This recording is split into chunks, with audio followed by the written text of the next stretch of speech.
বগুড়ার লোক এখনো যায় না।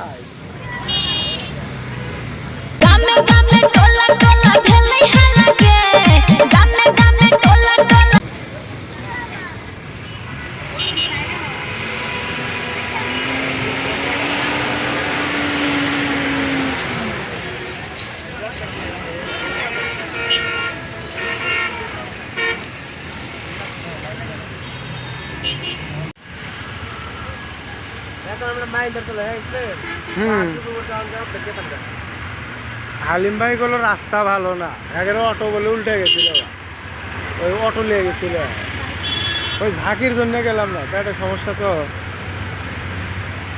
না হলে ওই দিক দিয়ে গেলাম না।